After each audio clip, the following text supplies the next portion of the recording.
Hello बच्चों, स्वागत है आपका वापस से वाई करने की चैनल पर। हम लोग बेटा पिछले वाले लेक्चर में लाइफ प्रोसेस को खत्म कर चुके हैं। आज हमारा जो लेक्चर है वो है हेरिडिटी एंड वेरिएशन। ठीक है, जो साहू में इसका वेटेज क्या है, थोड़ा सा ज़्यादा है इन कंपेरिजन टू पिछले वाले चैप्टर में। इस चैप्टर में क्या क्या जानना होता है बेटा, पहले ये बता देता हूँ। इस चैप्टर में सबसे पहले हमको बताना होता है डीएनए आरएनए क्या होता है, फिर आरएनए के काम क्या होते हैं, फिर जेनेटिक्स के बारे में पढ़ाया जाता है, और उसके पहले न्यूक्लिक एसिड भी बताना पड़ता है। मतलब इस चैप्टर में हम क्या देखेंगे, हेरिडिटी एंड वेरिएशन क्या होता है। तो सबसे पहला यही सवाल है बायोलॉजी में कि हेरिडिटी और वेरिएशन होता क्या है। अगर आपसे कोई पूछे कि हेरिडिटी और वेरिएशन क्या है तो आप क्या बताएंगे। तो हेरिडिटी का मतलब क्या होता है। सबसे पहला आपको पता होता है कि हमारे अंदर किसी भी सेल के अंदर, चाहे प्रोकैरियोटिक हो चाहे यूकैरियोटिक हो, सारे लिविंग ऑर्गेनिज्म में या सारे सेल के पास क्या होता है, जेनेटिक मटेरियल होता है। सही है ना, हाँ, जेनेटिक मटेरियल होता है। तो जब जेनेटिक मटेरियल होता है तो वो जेनेटिक मटेरियल एक जनरेशन से दूसरे जनरेशन में कैसे जाता है, क्या यही हेरिडिटी कहलाता है क्या।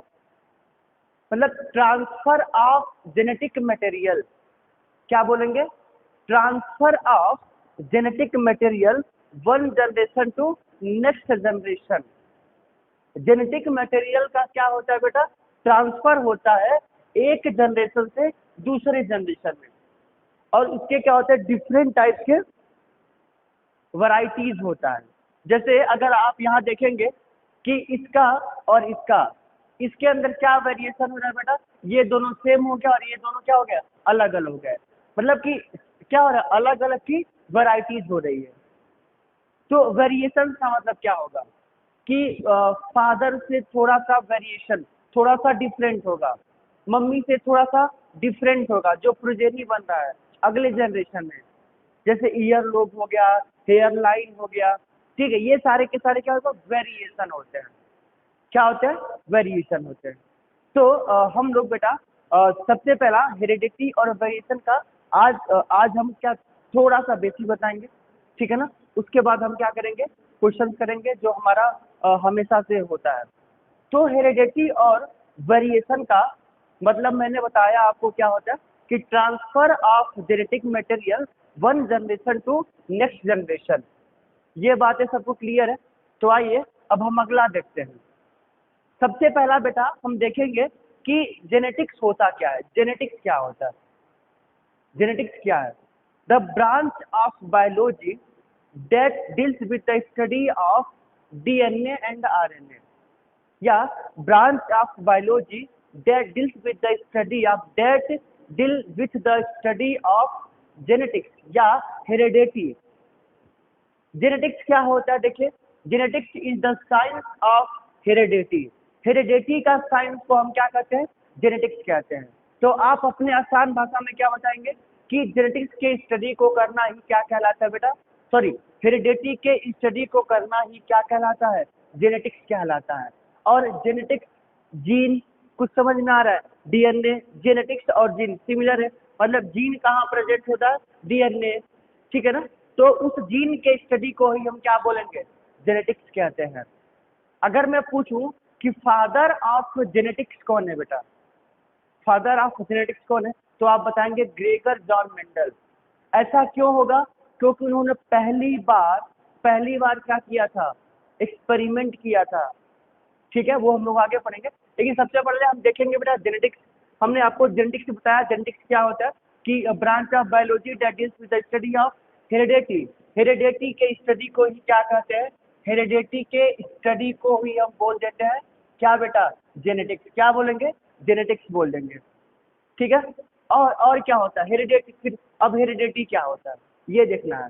तो ट्रांसमिशन, ट्रांसमिशन का मतलब होता है बेटा गिविंग, या हम बोल सकते हैं transfer, transfer of genetic and therefore physical trait from parent to offspring. मतलब मैंने अभी आपको बोला है कि क्या होता है, transfer of genetic material one generation to next generation. मतलब पापा से कैरेक्टर बेटे में आएगा, मम्मी का कैरेक्टर बेटे में आएगा, यही तो है, यही क्या हो जाएगा, यही हो जाएगा हमारा हेरेडिटी। क्या हो जाएगा? हेरेडिटी। आप समझ रहे हैं ना? हाँ बेटा समझिएगा समझिएगा, ठीक है ना, समझना जरूरी है आप लोग को। तो ये हमारा क्या हो गया? हेरेडिटी हो गया। सवाल ये है, क्या प्रोकैरियोटिक और यूकैरियोटिक दोनों में जेनेटिक्स मटेरियल पाया जाता है? अगर मैं पूछूं कि प्रोकैरियोटिक और यूकैरियोटिक सेल्स में दोनों का जेनेटिक मटेरियल सेम है, तो आप क्या बताएंगे? पहले का आप जवाब देंगे कि प्रोकैरियोटिक और यूकैरियोटिक में दोनों में क्या होता है? जेनेटिक मटेरियल पाया जाता है, लेकिन दोनों का जेनेटिक मटेरियल सेम नहीं होता है, ठीक है ना? हाँ, जैसे एक एक्सेप्शनल केस है वायरस। वायरस बताइए सेल है क्या? नहीं, वायरस सेल नहीं है, लेकिन उसका जेनेटिक मटेरियल क्या है बेटा? आरएनए है। प्रोकैरियोटिक का जेनेटिक मटेरियल क्या है? DNA RNA, DNA and RNA, ठीक है। न्यूक्लियाइड, प्रोकैरियोटिक के अंदर क्या होता है? न्यूक्लियाइड होता है, और हमारे अंदर क्या होता है? यूकैरियोटिक होता है। वो हम आगे देखेंगे। तो सबसे पहला मैंने आपको जेनेटिक्स बता दिया, और उसके बाद से हेरेडिटी क्या होता है ये बता दिया। यहाँ तक क्लियर है? तो हम आगे बढ़ते हैं। हम आगे बढ़ेंगे तो इसके बाद से आएगा वेरिएशन। वेरिएशन क्या होता है बेटा? वेरिएशन देखेंगे सबसे पहला। वेरिएशन, तो अगर पूछे कोई कि हेरेडिटी क्या होता है, हेरेडिटी, तो आप बता सकते हैं ना, transfer of character, transfer of character from one generation, from one generation to next generation. Next generation को ही क्या कहेंगे? हेरेडिटी बोलेंगे। पहला हो गया हेरेडिटी। अब दूसरा क्या है बेटा हमारा? वेरिएशन। वेरिएशन क्या होगा? अमाउंट ऑफ डिफरेंस, समझिएगा, amount of difference between progeny to its parent, progeny to its parent and to progeny of same parent. मतलब क्या हो गया बेटा कि जो प्रोजेनी का अमाउंट होगा, क्या होगा? प्रोजेनी का जो अमाउंट होगा वो बेटा डिफरेंट होगा टू प्रोजेनी में, या सेम हो सकता है। क्या हो जाएगा? सेम हो जाएगा। मतलब कि amount of difference between progeny to its parent, parent से प्रोजेनी क्या होगा? डिफरेंस होगा, या दो प्रोजेनी जो होंगे वो क्या होंगे? सेम होंगे पेरेंट्स के जैसे, ठीक है। सोर्स ऑफ वेरिएशन क्या होता है?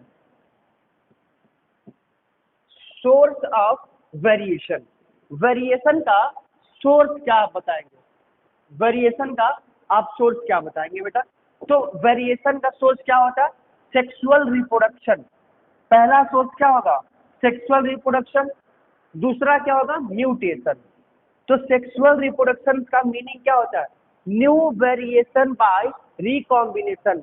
उसके रिकॉम्बिनेशन से क्या होता है? न्यू वेरिएशन होता है। सर रिकॉम्बिनेशन क्या होता है? बेटा रिकॉम्बिनेशन का मतलब होता है जेनेटिक, जो डीएनए होगा उसमें क्या होगा? कुछ चेंजेस आएंगे, जिसके वजह से क्या होगा? वो अलग वेरिएशन को करेगा। दूसरा म्यूटेशन, गिव न्यू वेरिएशन। अब म्यूटेशन का मतलब क्या होता है कि बेटा ये एक डीएनए है, देखिएगा म्यूटेशन, म्यूटेशन का मतलब ये एक क्या है? डीएनए है, और इसके अंदर मैंने क्या किया बेटा? ये वाला एरिया में कुछ डैमेज आ गया। ये जो एरिया है डीएनए का वो क्या हो गया बेटा? डैमेज हो गया। तो उसे ही क्या कहते हैं? म्यूटेशन कहते हैं। तो सोर्स ऑफ वेरिएशन किसके ऊपर डिपेंड करेगा बेटा? सेक्सुअल रिप्रोडक्शन, और किसके ऊपर? इसके ऊपर म्यूटेशन के ऊपर क्या करेगा? ये डिपेंड करता है। तो वेरिएशन मैंने बता दिया, जो डिफरेंट टाइप्स के प्रोजोनी होते हैं वो किसके वजह से होता है? वेरिएशन के वजह से होता है। हेरिडिटी भी हमने आपको बता दिया। आइए अब अगले आगे बढ़ते हैं, वो क्या है? अगला है बेटा हमारा concept of DNA, chromatin and chromosome. Concept of DNA, chromatin and chromosome. तो ये वाला जो डीएनए, क्रोमैटिन और जो क्रोमोसोम है, मैंने आपको बेटा ऑलरेडी ना सेल साइकिल और सेल डिवीजन में बता चुका हूँ। कैसे? आइए मैं दिखाता हूँ कैसे मैंने आपको वहां पर बताया था। ठीक है ना, आप ध्यान दीजिएगा बेटा प्लीज। तो सबसे पहला हमारा क्या होगा, डीएनए। क्या हुआ, डीएनए। हम डीएनए से क्या बनाते हैं, ठीक है, हम डीएनए से बेटा बनाते हैं क्रोमेटीन। कैसे बताता हूँ, डीएनए से क्या बनाया, क्रोमेटीन, और क्रोमेटीन से क्या बना दिया, क्रोमोसोम। और हमारा हेडिंग क्या है बेटा, concept of DNA, chromatin and chromosome. तो बेटा आप समझिएगा कि हमारे पास क्या होता है, डीएनए से क्रोमेटीन बनता क्यों है। इसका रीजन आपको अगर बताना हो तो आप क्या बताएंगे, region kept in less space. आपको मैं बताया था बेटा सेल साइकिल और सेल डिवीजन में, केप्ट इन लेस स्पेस, कम जगह में क्या करते हैं, इसको रख देते हैं। और क्रोमेटीन से क्रोमोसोम बनने का रीजन क्या होगा, इसका रीजन क्या होगा बेटा, तो इसका रीजन होगा डिवीजन ऑफ जेनेटिक मटेरियल। क्या लिखेंगे, division of genetic material. Genetic material का हम क्या करते हैं, डिवाइड करते हैं या डिवीजन कर देते हैं। तो डीएनए से क्रोमेटिन। अच्छा, और रीजन क्या हो सकता है, वो मैंने आपको बताया था कि न्यूक्लियस में क्या होता है, स्पेस कम होता है, तो हम डीएनए को क्या करते हैं, हम डीएनए को सबसे पहले ये हमारे पास बेटा क्या है, डीएनए है, देखिएगा ये हमारे पास डीएनए है। फिर हम उस डीएनए को क्या करते हैं, ऐसे कंडेंस करते हैं डीएनए को, ऐसे डीएनए को क्या करते हैं, कंडेंस करते हैं। क्या किया, ऐसे डीएनए को कंडेंस किया। जब ऐसे हम डीएनए को क्या करेंगे, ऐसे कंडेंस करते हैं, ऐसे देखिएगा डीएनए को क्या किया, ऐसे कंडेंस किया। हम ऐसे डीएनए को क्या करेंगे, कंडेंस करेंगे। जब ऐसे डीएनए को कंडेंस करते हैं, ऐसे कंडेंस करते हैं बेटा, तो क्या बनता है, क्रोमोसोम बनता है। क्या बन जाता है, क्रोमोसोम। तो बताइए बताइए बताइए, ये क्या हो गया बेटा, ये डीएनए, ये क्या हो गया, डीएनए, ये क्या हो गया, क्रोमेटीन। क्या बन गया, क्रोमेटीन और क्रोमोसोम। क्या हो गया, क्रोमोसोम हो गया। ठीक है ना, तो डीएनए से क्रोमेटीन बना, क्रोमेटीन से क्रोमोसोम बना। यहाँ भी सेम चीजें यहाँ भी लिखा है बेटा। क्या है, कंसेप्ट ऑफ डीएनए, क्या हमारा हेडिंग है, कंसेप्ट ऑफ डीएनए। देखिएगा लिखा है concept of DNA, chromatin and chromosome. तो सबसे पहला ये आपको दिख रहा होगा बेटा डीएनए। बताइएगा, क्या ये डीएनए आपको दिख रहा है, हाँ सर मुझे डीएनए दिख रहा है। तो क्या होता है, न्यूक्लियस की साइज कितनी होती है, 10⁻6 मीटर, -10⁻6 मीटर क्या होती है, न्यूक्लियस की साइज होती है। और डीएनए का लेंथ कितना होता है, 2.2 मीटर होता है। तो अब न्यूक्लियस का साइज क्या है बेटा, छोटा है। तो हम डीएनए को क्या करते हैं, इस डीएनए को हिस्टोन प्रोटीन के ऊपर, देखिएगा इस डीएनए को, ये जो बड़ा सा डीएनए आपके सामने बना हुआ है, इस डीएनए को हम क्या करते हैं, हिस्टोन प्रोटीन के ऊपर ऐसे रैप करते हैं बेटा। ऐसे क्या करते हैं, रैप करते हैं। देखिएगा जैसे यहाँ पर ये हिस्टोन प्रोटीन है, इसके ऊपर ऐसे रैप किया गया है। आप देख रहे होंगे ऐसे क्या किया गया है, रैप किया गया है। देख रहे हैं ना, तो हम डीएनए को क्या करते हैं, रैप करते हैं। क्या करते हैं, डीएनए को रैप करते हैं। रैप का मतलब क्या होता है, लपेटना या पैकेजिंग करना। तो हम क्या करेंगे, डीएनए को पैकेजिंग करेंगे। फिर जब पैकेजिंग कर देते हैं तो फिर क्या बन जाता है बेटा, क्रोमेटीन फाइबर। डीएनए डीएनए से ये वाला देखिएगा कुछ ऐसा स्ट्रक्चर बन जाता है, इसके अंदर कुछ ऐसा क्या बना है, स्ट्रक्चर बना है। ऐसा क्या बना है, स्ट्रक्चर बना है। और इस स्ट्रक्चर से क्या बना है, देखिएगा ऐसे करते करते करते करते क्या बन गया, क्रोमोसोम। तो ये हमारे पास क्या था बेटा, ये हमारा है डीएनए। डीएनए डीएनए से बना क्रोमेटीन। क्या बन गया, क्रोमेटीन।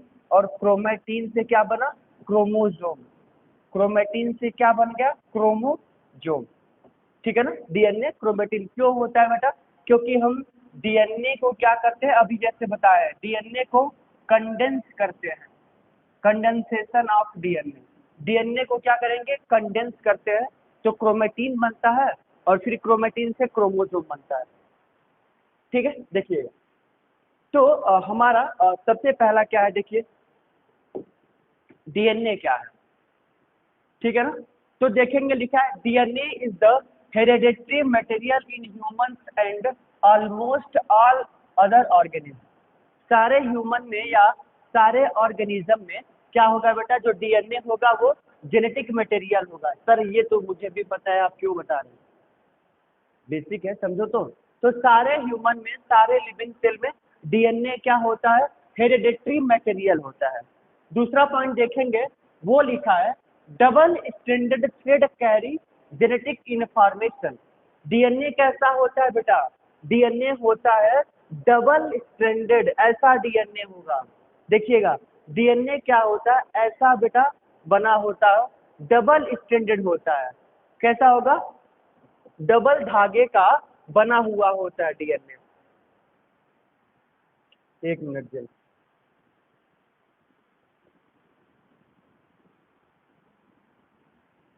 ठीक है, ऐसा क्या बना होगा, डीएनए बना होगा। मजा नहीं आ रहा है।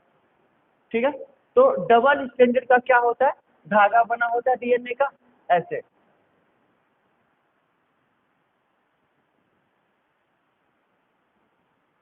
हाँ, ऐसे क्या होता है, डबल स्ट्रैंडेड का धागा बना होता है, और ये क्या करता है, कैरी कैरी क्या करता है, जेनेटिक इन्फॉर्मेशन कैरी करता है, जेनेटिक इन्फॉर्मेशन को। जेनेटिक इन्फॉर्मेशन को कैसे कैरी करता है बेटा, क्योंकि इसके ऊपर ना यहाँ पर क्या लगा होता है, ये छोटे छोटे सेगमेंट बने होते हैं डीएनए के ऊपर। इसे ही क्या कहते हैं, जीन्स कहते हैं बेटा। क्या कहते हैं, जीन कहते हैं। ठीक है, तो डीएनए क्या हुआ, डीएनए हुआ हमारा हेरेडिटरी मटेरियल सारे लिविंग सेल में, और ये क्या होता है, डबल स्ट्रैंडेड होता है और कैरी करता है जेनेटिक इंफॉर्मेशन को। क्रोमेटिन क्या होता है, condensed form of DNA. Condensed form of DNA को क्या कहते हैं, क्रोमेटिन। और क्रोमोजोम क्या होगा बेटा, chromosome condensed form of chromatin होगा। यहाँ पे बेटा क्या होगा, क्रोमेटिन, वो गलती से ऐसा हो गया, क्रोमेटिन होगा। कंडेंस्ड फॉर्म ऑफ क्या होगा, क्रोमेटिन होगा। एक मिनट, ठीक है ना, क्या प्रेजेंट होगा, condensed form of chromatin. Chromatin के कंडेंस फॉर्म को ही क्या कहते हैं, क्रोमोजोम। या क्रोमोजोम के कंडेंस फॉर्म को क्या बोलेंगे, chromosome. Condense form of chromatin मतलब क्या होता है कि डीएनए को हम ऐसे कंडेंस करते हैं, कंडेंस करते हैं, कंडेंस करते हैं, कंडेंस करने के बाद से क्या बनता है, ऐसे क्रोमोजोम बन गया। तो ये इसी की बात कर रहा है, ये जो फॉर्म कंडेंस कहेंगे, क्या कहेंगे, कंडेंस बोल देंगे। ठीक है, तो ये हमारे पास क्या है, डीएनए। डीएनए से क्रोमेटिन बना और क्रोमेटिन से क्रोमोजोम बन गया। क्या बन गया, क्रोमेटिन बन गया।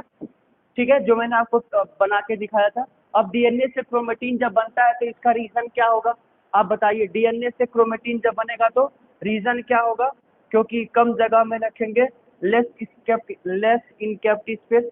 दूसरा डिवीजन ऑफ क्रोमोजोम या division of genetic material.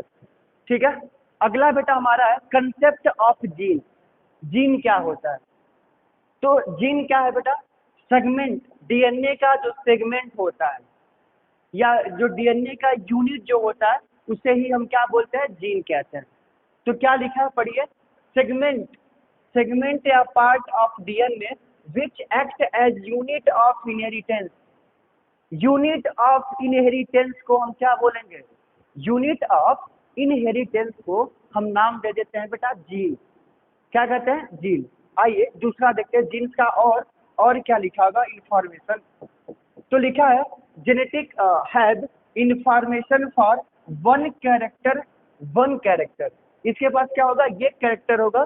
Since gene is located on DNA, this means it is present on chromatin as well as chromosome. मतलब किसके ऊपर प्रेजेंट होगा, क्रोमेटिन और क्रोमोजोम के ऊपर क्या होगा, प्रेजेंट होगा। कैसे? देखिएगा, देखिएगा बेटा, ये डीएनए है और इस डीएनए के अंदर क्या प्रेजेंट है? इस डीएनए के ऊपर बेटा क्या प्रेजेंट है? क्रोमेटिन। और यही जो क्रोमेटिन है वही क्या कहलाता है? जीन्स कहलाता है। और ये क्रोमोसोम, या ये एक ह्यूमन है, ह्यूमन के अंदर क्या है बेटा? सेल। और उस सेल के अंदर क्रोमोसोम, क्रोमोसोम के पास क्या होता है? जीन। और जब उसे ओपन करते हैं तो क्या बन जाता है? डीएनए बन जाता है। तो ये वाला जो डीएनए का ये बेटा सेगमेंट होता है, ऐसा कुछ जो डीएनए का ये एक छोटे छोटे सेगमेंट बने होते हैं, इसे ही हम नाम देते हैं जीन, जो अभी मैंने आपको बताया था। तो ये हो गया जीन। अब इसी जीन को बेटा क्या करते हैं? एक जनरेशन से दूसरे जनरेशन हम ट्रांसफर करते रहते हैं। तो क्या हो गया? ये कंसेप्ट ऑफ जीन। अगला देखेंगे वो हमारा है क्रोमोसोम। क्या लिखा है बेटा? क्रोमोसोम। क्रोमोसोम क्या होता है ये समझते हैं। The structure in the nucleus of cell that carries the hereditary characteristic is called chromosome. जो क्या करता है बेटा? हेरेडिटरी कैरेक्टर्स को कैरी करता है, उसे ही हम क्या बोलते हैं? क्रोमोसोम बोलते हैं। क्रोमोसोम चार टाइप के होता है: मेटासेंट्रिक, सब मेटासेंट्रिक, टीलोसेंट्रिक, एक्रोसेंट्रिक। ठीक है। तो अगर सेंट्रोमियर बीच में प्रेजेंट होता है, यहाँ पर ये सेंट्रोमियर है और ये हमारे पास क्या है? क्रोमोसोम है। तो centromere exactly present in mid point, तो हम उसे मेटासेंट्रिक कहते हैं। मेटा बोल एम फॉर मिडिल और सेंट्रिक मतलब बीच में है, तो मेटासेंट्रिक। ये क्या है बेटा? हमारा मेटासेंट्रिक वाला है। और ये क्या है? मेटासेंट्रिक। दूसरा ये वाला सब मेटासेंट्रिक, फिर एक्रोसेंट्रिक और ये टीलोसेंट्रिक। तो ये हमारा क्या है? चार टाइप का क्रोमोसोम है: मेटासेंट्रिक, सब मेटासेंट्रिक, टीलोसेंट्रिक और एक्रोसेंट्रिक। तो क्रोमोसोम जो होता है वो चार टाइप्स का होता है। ऑन द बेसिस ऑफ किसके ऊपर बेटा? On the basis of centromere. Centromere के पोजीशन पे क्रोमोसोम क्या होता है? चार टाइप्स का होता है। जैसे अगर ऐसा कुछ है बेटा, देखिएगा ऐसा मेटासेंट्रिक हो गया, इस क्रोमोसोम को क्या बोलेंगे? मेटासेंट्रिक। ठीक है। अगर सेंट्रोमियर का पोजीशन चेंज हुआ तो क्या हो जाएगा? सब मेटासेंट्रिक। क्या हो गया बेटा? सब मेटासेंट्रिक। और पोजीशन चेंज हुआ, अगर और पोजीशन चेंज हुआ तो कुछ ऐसा बन जाएगा। और फिर एक्रोसेंट्रिक, ये मतलब कि इसके पोजीशन क्या होता है बेटा? चेंज होता रहता है सेंट्रोमियर का। तो वही हम उसे क्या कहते हैं? टाइप ऑफ क्रोमोसोम कहते हैं, जो आप पढ़ चुके हैं। तो टाइप ऑफ क्रोमोसोम कितने टाइप्स का हो गया बेटा? चार टाइप्स का। कितने टाइप्स का हो गया? चार टाइप्स का। ठीक है, वो मैंने डायग्राम में भी आपको दिखा दिया। अगला है बेटा, अब हम यहाँ से क्या करेंगे? क्वेश्चंस करेंगे। क्वेश्चन क्या है? Concept checking question. मतलब कि CCQ क्वेश्चन मैं इसे बोलता हूँ। वो क्या करता है? कंसेप्ट को चेक करता है। देखिए, पहला क्वेश्चन लिखा है आपके सामने, which is only nucleic acid. सिर्फ इसमें से कौन सा न्यूक्लिक एसिड होगा?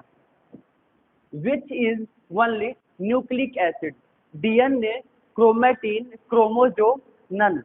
दूसरा क्वेश्चन है, the chromosome in which the centromere is exactly at the mid point is called chromosome. अब मैंने अभी जो बताया है बेटा।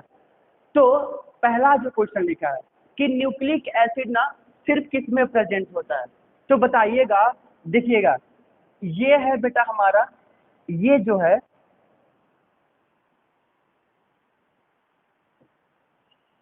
ये हमारा क्या है? डीएनए है। और ये क्या है ऐसा जो मैं बना रहा हूं? ये हो गया क्रोमेटीन। क्या हो गया? क्रोमेटीन। और ये क्या हो गया? ये हो गया बेटा क्रोमोसोम। क्या हो गया? क्रोमोसोम। तो सवाल पूछा है कि जेनेटिक मटेरियल कहाँ कहाँ न्यूक्लिक एसिड प्रेजेंट होगा, बताइए। डीएनए में, ये हो गया हमारा डीएनए। ये क्या हो गया? क्रोमेटीन।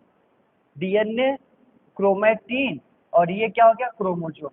तो कहाँ कहाँ होगा बता सकते हैं क्या बेटा? ये प्रेजेंट होगा किस में? सिर्फ डीएनए में। कहाँ प्रेजेंट होगा? न्यूक्लिक एसिड दो टाइप का होता है, एक होता है डीएनए, दूसरा होता है आरएनए। तो nucleic acid present in only DNA. सिर्फ डीएनए में क्या होगा, प्रेजेंट होगा, सिर्फ किस में होगा, डीएनए में। दूसरा क्वेश्चन लिखा है the chromosome in which the centromere is exactly at the mid point. Centromere कहाँ प्रेजेंट है बेटा, देखिएगा ये सेंट्रोमियर है और इसके अगल बगल क्या है बेटा, ये आर्म है। तो ये क्या हो जाता है, ये हमारा हो जाएगा मेटासेंट्रिक। बताइए क्या हो गया, सेंट्रोमियर बेटा बीच में प्रेजेंट है। अगर सेंट्रोमियर बीच में प्रेजेंट है तो हम उसे क्या कहते हैं, मेटासेंट्रिक कहते हैं। क्या कहते हैं, मेटासेंट्रिक। ठीक है, हो गया बेटा। तो ये क्या था, हमारा कंसेप्ट चेकिंग क्वेश्चन था। तो अभी मैंने आपको क्या क्या बताया, सबसे पहला जेनेटिक्स बताया, हेरिडिटी बताया, फिर हमने क्या पढ़ा, कंसेप्ट ऑफ क्रोमेटिन क्रोमोसोम, फिर कंसेप्ट ऑफ जीन, और उसके बाद हमने क्या किया, क्वेश्चन। अगला है बेटा न्यूक्लिक एसिड क्या होता है। ठीक है ना, न्यूक्लिक एसिड। तो न्यूक्लिक एसिड क्या बेटा क्या होगा ये समझिएगा। न्यूक्लिक एसिड की खोज किसने किया था, बाय फ्रीडरिक मिस्टर। किसने किया था, फ्रीडरिक मिस्टर ने न्यूक्लिक एसिड की खोज किया था। Either of two acid DNA and RNA that present in all living cell. सारे लिविंग सेल में क्या होता है, डीएनए एंड आरएनए प्रेजेंट होता है। Nucleic acid were discovered in 1868। 1868 में when 24-year-old Swiss physician Frederick Mister isolated a new compound from the nuclei। और किससे लिया था बेटा, पस सेल से लिया था। पस सेल से इन्होंने क्या किया था, न्यूक्लियाई की खोज किया था। किसका किया था, न्यूक्लियाई की खोज किया था। ठीक है, what is nucleic acid and its location. Nucleic acid क्या होता है और लोकेशन क्या होता है ये जानना है। तो मैं आपको बता दूं कि यूकैरियोटिक सेल में आप यहाँ आइएगा, मुझे बताना है लोकेशन और न्यूक्लिक एसिड क्या होता है। ठीक है ना, देखिए। तो बेटा हमारे पास मैंने आपको बताया था, देखिए दो टाइप के हमारे पास क्या होगा, सेल प्रेजेंट होंगे। दो टाइप के क्या होंगे यहाँ पर, सेल प्रेजेंट होगा।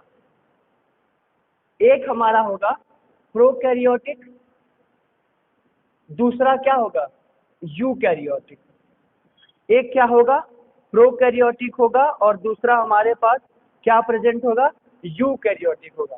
तो मैंने कहा ये यूकैरियोटिक है और इसको मैंने बोल दिया कि ये क्या है, प्रोकैरियोटिक है। क्या है, प्रोकैरियोटिक है। देखिएगा, तो ये क्या हुआ और ये क्या हुआ बताइएगा। और यहाँ पर ये, तो मैंने आपको बोला बेटा कि ये वाला जो है ये यूकैरियोटिक सेल है, ये यूकैरियोटिक सेल है और दूसरा क्या है, प्रोकैरियोटिक सेल है। एक क्या है, यूकैरियोटिक सेल और दूसरा क्या है, प्रोकैरियोटिक सेल है। तो अगर मैं आपसे बोलूं कि प्रोकैरियोटिक में न्यूक्लिक एसिड का लोकेशन क्या होता है बेटा, तो प्रोकैरियोटिक में बताइएगा कि प्रोकैरियोटिक में डीएनए और आरएनए कहाँ बनेंगे। प्रोकैरियोटिक में डीएनए और आरएनए कहाँ बनेंगे, साइटोप्लाज्म के अंदर बनेंगे।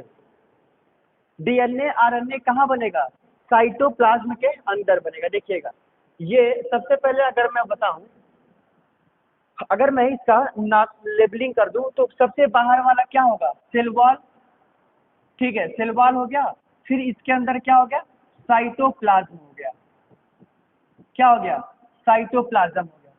सेम चीजें यहाँ भी क्या हो गया, सेल वॉल, फिर क्या हो गया, साइटोप्लाज्म, और ये क्या हो गया, न्यूक्लियस हो गया, न्यूक्लियस हो गया। तो जो डीएनए आरएनए बनते हैं, तो बेटा देखिएगा डीएनए जो बनेगा यहाँ पर, जो प्रोकैरियोटिक में जो क्या बनता है, डीएनए और आरएनए बनता है।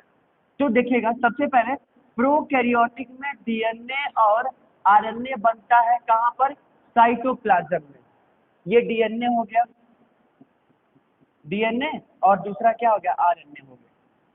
तो डीएनए आरएनए कहाँ बना, साइटोप्लाज्म में। वर्क कहाँ करेगा, साइटोप्लाज्म में। ठीक है ना, तो मैं यहाँ पे लिखूं इन प्रोकैरियोटिक, देखिएगा in prokaryotic cell, in prokaryotic cell location of nucleic acid, location of nucleic acid is cytoplasm या इन साइटोप्लाज्म। साइटोप्लाज्म में क्या होगा, डीएनए और आरएनए बनेगा। अच्छा, दूसरा अगर मैं बात करूं किसकी बेटा, यूकैरियोटिक में, तो यूकैरियोटिक में डीएनए कहाँ बनेगा, डीएनए बनेगा बेटा किसमें, न्यूक्लियस के अंदर, और आरएनए कहाँ बनेगा, न्यूक्लियस के अंदर। बट ये डीएनए वर्क कहाँ करेगा बेटा, डीएनए वर्क करता है साइटोप्लाज्म में। किसमें करता है, साइटोप्लाज्म में। तो अगर मैं बोलूं in eukaryotic cell, in eukaryotic cell, in eukaryotic cell location of nucleic acid, location of nucleic acid is, location of nucleic acid is nucleus। क्या हो गया, न्यूक्लियस। तो what is nucleic acid and location, तो prokaryotic में बेटा location हुआ cytoplasm में, और यूकैरियोटिक में लोकेशन कहाँ हुआ, न्यूक्लियस में। कहाँ हो गया, न्यूक्लियस में। ठीक है, यहाँ देखिएगा, यहाँ सेम चीजें यहाँ भी लिखी है। In eukaryotic cell location is nucleus, DNA RNA nucleus cytoplasm. कहाँ होगा, साइटोप्लाज्म में। दूसरा in prokaryotic cell DNA and RNA both are present in cytoplasm. बेटा एक्चुअल में क्या होता है कि जो यूकैरियोटिक सेल होता है उसका जो लोकेशन होता है मतलब न्यूक्लिक एसिड का, वो होता है न्यूक्लियस, मतलब डीएनए कहाँ बनेगा, न्यूक्लियस के अंदर। और दूसरा जो साइटोप्लाज्म आरएनए को जो होगा वो होगा साइटोप्लाज्म के अंदर होगा। और इन प्रोकैरियोटिक सेल में डीएनए आरएनए क्या होता है, दोनों साइटोप्लाज्म के अंदर होता है। अभी मैंने आपको बना करके दिखाया हुआ है। ठीक है, और बेटा ये देखिए chemical structure of nucleic acid. तो chemical structure of nucleic acid में क्या होता है, सबसे पहले डीएनए आरएनए। डीएनए दो टाइप का होता है, डीएनए का पूरा नाम क्या होता है, डीऑक्सीराइबोज न्यूक्लिक एसिड। आरएनए क्या होगा, राइबोज न्यूक्लिक एसिड।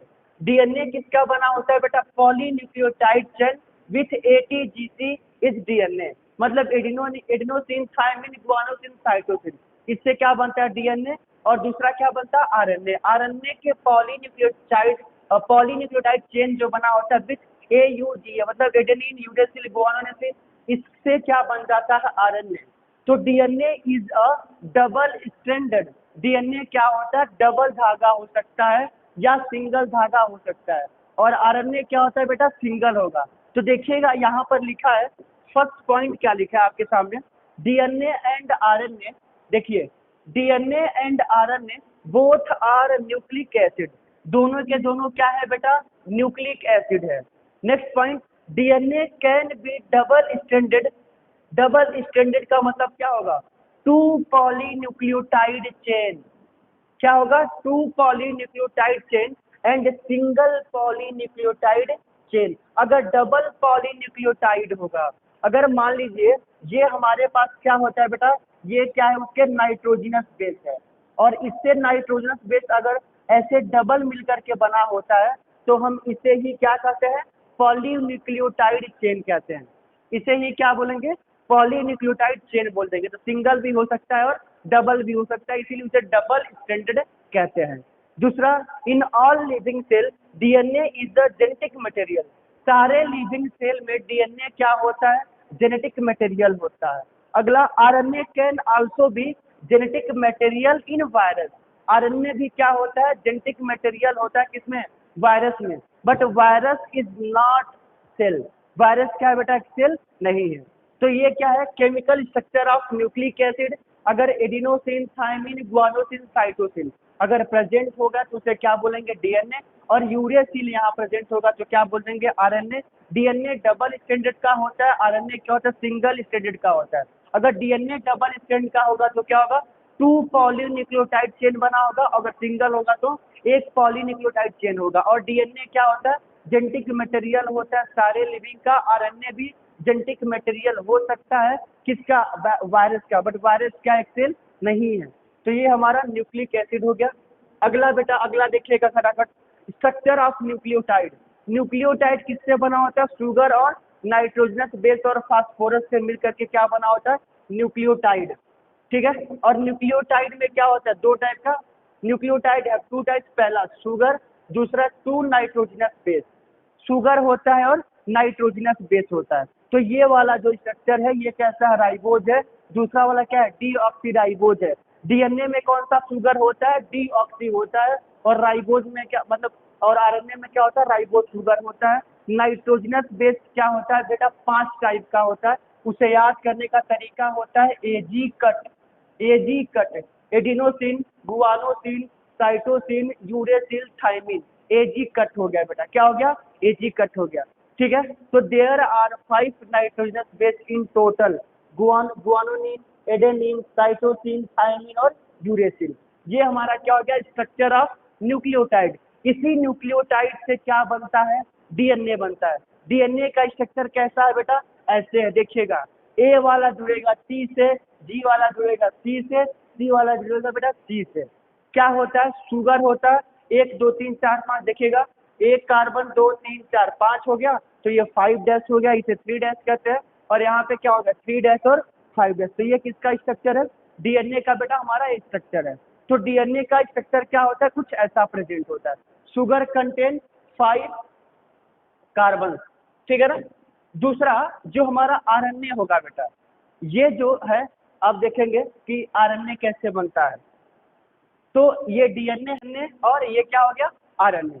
ठीक है, अगला देखिएगा बेटा हमारा कि ये क्या है? ये एमआरएनए के ऊपर ये टीआरएनए क्या कर रहा है? जा रहा है। ये एमआरएनए है, इसके ऊपर टीआरएनए क्या कर रहा है? अमीनो एसिड को लेकर के जाता है और वो क्या बना देता है? प्रोटीन सिंथेसिस करवाता है। क्या करवाता है बेटा? देखिएगा यहाँ पर क्या बन गया? पॉलीन्यूक्लियोटाइड चेन बन गया, और इससे क्या बन जाता है? आरएनए बन जाता है। Types of RNA, RNA 3 types का होता है, एमआरएनए, आरआरएनए, टीआरएनए। इसे बोलते हैं बेटा मैसेंजर आरएनए, आरआरएनए को कहते हैं राइबोसोमल आरएनए, और टीआरएनए को कहते हैं ट्रांसफर आरएनए। तो ये हो गया आरएनए। आरएनए का काम क्या होता है? Synthesis of protein, mechanism of protein synthesis. देखिएगा, आपको मैं बता दूं यहाँ पर, 1 मिनट देखिएगा बस।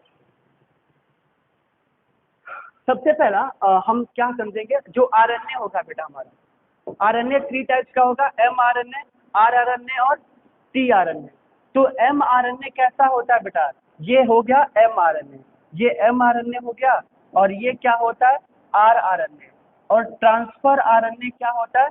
ऐसा होगा बेटा। ट्रांसफर आरएनए क्या होता है? ऐसा होता है। ट्रांसफर आरएनए अमीनो एसिड को लेकर के जाता है और इस मैसेंजर आरएनए के ऊपर छोड़ देता है। ट्रांसफर आरएनए क्या करता है? अमीनो एसिड को लेकर के जाता है और क्या करता है? वहां पर मैसेंजर आरएनए के ऊपर छोड़ देता है। देखिए हमारे पास क्या, ये अमीनो एसिड है, ट्रांसफर आरएनए क्या किया? अमीनो एसिड के साथ बाइंड हो गया। देखिए बेटा, इसे ढंग से देखिए, और ये ट्रांसफर आरएनए क्या हो गया? फिर से वापस चला गया। फिर ट्रांसफर आरएनए क्या किया? अमीनो एसिड को लेकर के आया, तो एक पूरा क्या बन जाता है? चेन बन जाता है। एक अमीनो एसिड की चेन बन जाती है, जिसे क्या कहते हैं? पॉलीपेप्टाइड चेन कहते हैं। पॉलीपेप्टाइड चेन ही क्या कहलाता है बेटा? हमारा प्रोटीन कहलाता है। क्या, देखिए ये एक पूरा चेन बन गया, तो हम इसे ही क्या बोल देंगे? प्रोटीन। ठीक है ना। तो ट्रांसफर आरएनए क्या करता है? वो अमीनो एसिड को लेकर के ढोता है। प्रोटीन सिंथेसिस क्या होता है बेटा? The basic mechanism of translating the nucleotide code of mRNA into the amino acid sequence of a protein as a performed by the ribosome is well conserved throughout the evolution. The process of protein synthesis can be subdivided into the 4 major steps: initiation, elongation, termination and ribosomal regulatory. ये 4 process से मिलकर के हम क्या बनाते हैं? Protein synthesis बनाते हैं। तो बेटा हमने जो फर्स्ट वाला था इस चैप्टर का, ठीक है, डीएनए आरएनए, वो हमने बता दिया। अगले वीडियो में हम क्या करेंगे? जेनेटिक्स को क्या करेंगे? स्टार्ट करेंगे। ओके, थैंक यू बेटा।